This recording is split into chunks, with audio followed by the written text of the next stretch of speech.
میرے حضور نے یہاں تک فرمایا کہ جو شخص قرآن پڑھتا ہے اس کے لہجے میں لکنت کی وجہ سے یا عجمی ہونے کی وجہ سے وہ اٹکتا ہے اور اس کا لہجہ ٹوٹتا ہے، تو میرے حضور نے فرمایا اللہ اس کو دوہرا ثواب عطا کرتا ہے، ایک قرآن پڑھنے کا ثواب اور ایک اس کو اٹکنے سے جو تکلیف ہوتی ہے، تو فرمایا اللہ اس کا بھی اس کو ثواب عطا کرتا ہے۔ اور فرمایا یہ وہ پاکیزہ کتاب ہے کہ اگر تمہارا رب سے باتیں کرنے کو جی چاہے تو قرآن کھول کے بیٹھ جاؤ، یہ رب سے ہم کلام ہونا ہے، یہ اپنے رب سے گفتگو کرنی ہے۔ میرے حضور نے فرمایا کہ قرآن اللہ کی وہ لٹکتی ہوئی رسی ہے جس کا ایک سرا تمہارے ہاتھ میں ہے، دوسرا سرا تمہارے رب کے ہاتھ میں۔ تو خوش نصیب ہیں وہ لوگ جو اس کتاب کے ساتھ جڑ جاتے ہیں اور وہ دھرتی، وہ مقام، وہ جگہیں فیروز بخت ہیں کہ جہاں قرآن مجید کی تلاوت ہوتی ہے۔ گھروں کو قبرستان نہ بناؤ، گھروں میں نوافل ادا کرو اور قرآن مجید کی تلاوت سے اپنے گھروں کو آباد کرو۔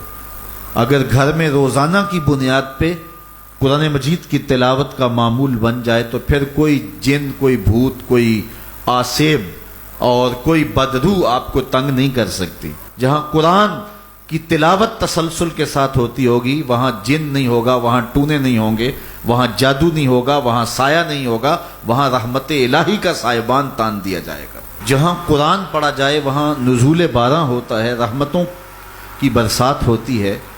اور پھر اگر یہ جگہ اللہ کا گھر ہو، مسجد ہو، تو پھر تو دوہری برکت ہو جائے گی نا۔ وہ میاں صاحب نے کہا تھا نا کہ دودھ اندر جے کھنڈ رلائیے تے مزہ ہو جاوے دونا، کہ دودھ خود بھی میٹھا ہوتا ہے، اس کے اندر اگر چینی بھی شامل کر لی جائے۔ یہ روشنیوں کا منبع ہے، یہ مصدر ہے اجالوں کا۔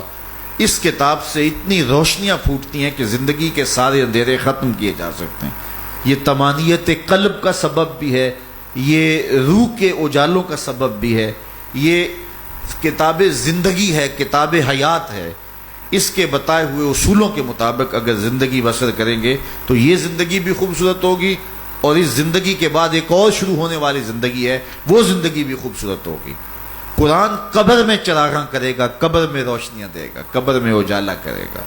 اس کتاب کے اندر ایسے ایسے شفا کے نسخے رکھے گئے ہیں کہ ہماری زندگی کے روز مرہ مسائل کا حل ہے۔ مثال کے طور پہ آج کل ہر بندہ معاشی طور پہ پریشان ہے، تو سورہ واقعہ صرف 3 رکوعوں پر مشتمل ہے۔ اگر یہ معمول زندگی بنا لے تو سورہ واقعہ جہاں ہوگی وہاں نحوستیں اور بے برکتیاں نہیں ہوں گی۔ سورہ یاسین پڑھو گے تو بے پناہ برکتیں اس کے دامن میں رکھی ہوئی ہیں۔ اسی طرح سورہ اخلاص صرف 3 مرتبہ پڑھیں گے تو پورے قرآن پڑھنے کا ثواب نصیب کر دیا جائے گا۔ ایک شخص حضور کی خدمت میں حاضر ہوا اور اس نے حضور سے کہا کثیر العیال ہوں، ذرائع آمدنی بہت تھوڑے ہیں، تو میرے لیے کوئی دعا کیجئے، کوئی مجھے نسخہ بتائیے۔ تو آقا کریم نے اس کو جو نسخہ بتایا سنا، فرمایا جب گھر جائے تو گھر والوں کو السلام علیکم کہہ دیا کرو۔ یہ کتنا سوکھا نسخہ ہے اور کتنا اچھا وظیفہ ہے، گھر والے بھی خوش، اللہ رسول بھی خوش۔ اس کے بعد 1 مرتبہ سورہ اخلاص پڑھ لیا کرو۔ غربت توڑ نسخہ، جب بھی گھر جاؤ السلام علیکم، اس کے بعد 1 مرتبہ سورہ اخلاص۔ اور میرے حضور نے فرمایا کبھی ایسا ہو کہ تو گھر جائے، گھر میں کوئی بھی موجود نہ ہو، تو فرمایا عمل چھوڑنا نہیں، فسلم علیہ، پھر مجھے سلام کہہ دینا۔ وہ اپنے نام لیواؤں کو تنہا چھوڑتے کب ہیں، جہاں ہم دم نہ ہو کوئی وہاں سرکار ہوتے۔ وہ کہتے ہیں میں عمل شروع کر دیا، گھر جاتا السلام علیکم، اس کے بعد السلام علیکم کے بعد میں سورہ اخلاص 1 بار پڑھ دیتا۔ اس عمل کی برکت سے میں نے تو امیر ہونا ہی ہونا تھا، میرے ہمسائے بھی امیر ہو گئے، میرے ہمسائے بھی امیر ہو گئے۔